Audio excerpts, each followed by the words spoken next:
అందరికీ నమస్కారం అమ్మ.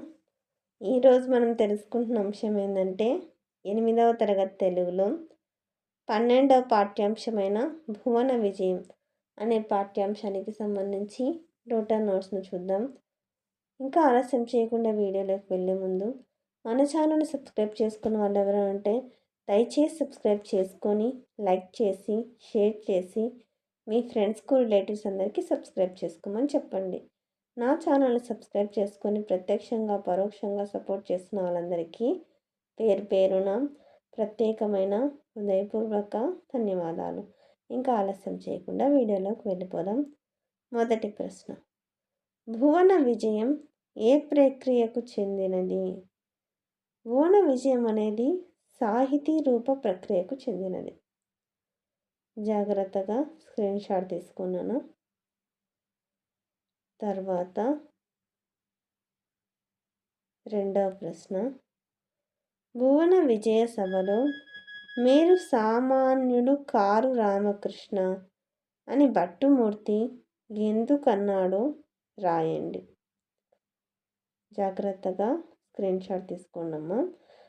మళ్ళీ చెప్తున్నా అనుకోద్దండి. అక్షరాలు కనుక క్లియర్గా కనిపించకపోతే నెట్ క్వాలిటీ పెంచుకొని స్క్రీన్ షాట్ తీసుకున్నాను. తర్వాతి ప్రశ్న, పెద్ద ప్రశ్నలు ఇవి.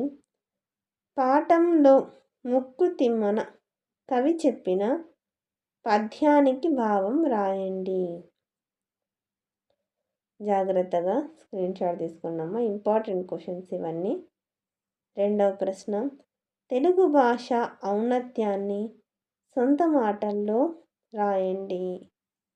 తెలుగు భాష ఔన్నత్యం అంటే గొప్పతనాన్ని గురించి సొంత మాటల్లో రాయండి. విద్యార్థులు సొంత మాటల్లో రాయండి అంటే అది చదువుకోకుండా ఎట్లంటే అట్లా తప్పులు రాసేస్తారు. దయచేసి అలా రాయద్దండి, కొంచెం చూసుకుంటే వచ్చేస్తాయి. తర్వాత మూడవ ప్రశ్న, భువన విజయం రూపకం ఆధారంగా తెలుగు ఘనతను గురించి కరపత్రం తయారు చేయండి. ఇది కరపత్రం అమ్మ. భువన విజయం పాఠ్యం ద్వారా తెలుగు గొప్పతనాన్ని నేర్పుతూ ఒక కరపత్రం. తెలుగు తీపి తెలుగు వాడ గతమెంతో ఘనకీర్తి కలవాడ చెయ్యెత్తి జయకొట్టు తెలుగోడా అనేది పెట్టినాం. తర్వాత అంశం రాసినాం. ఇట్లా అని రాసి ఎవరు తెలుగు భాష పరిరక్షణ సమితి గుంటూరు, మీరు ఏ ఊరైతే ఆ ఊరు రాయాల. తర్వాత భాషాంశాలను క్రింది వాక్యాలలో గీత గీసిన పదాలకు అర్థాలను రాసి వాటితో సొంత వాక్యాలను రాయండి. తృణ అంటే కోరిక, కోరిక తీరాలంటే కృషి చేయాలి. దీవెనలు అంటే ఆశీస్సులు, పెద్దల ఆశీస్సులు తీసుకోవాలి. తర్వాత అభిలాష, కోరిక, మన కోరికలు కళల రూపంలో వస్తాయి. కోరికలు కళ్ళ రూపంలో వస్తాయి. వల్లభుడు అంటే రాజు, రాజు ధర్మ బద్ధతతో జీవించాలి. రెండవ ఆ, క్రింది పదాలు చదివి వాటికి సరిపోయే నానార్థాలతో జతపరచండి. భాష అంటే భాష, ఒట్టు, ప్రమాదం. తర్వాత చీరు అంటే పిలుచు, చెలుగు, చీల్చు. రసము అంటే జలము, రుచి, వసరు. లెస్స అంటే యోగ్యం, శ్రేష్టం, క్షేమం.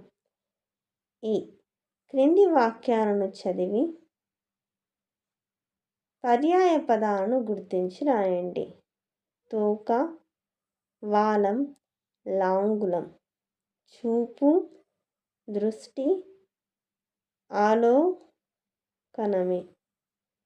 తర్వాత శంకరి, పార్వతి, జగన్మోహిని. కూర్మం, కమలం, తాబేలు. శౌరి, మురారి, గోపాలకుడు. తర్వాత క్రింది వాటికి ప్రకృతి వికృతులను గుర్తించండి.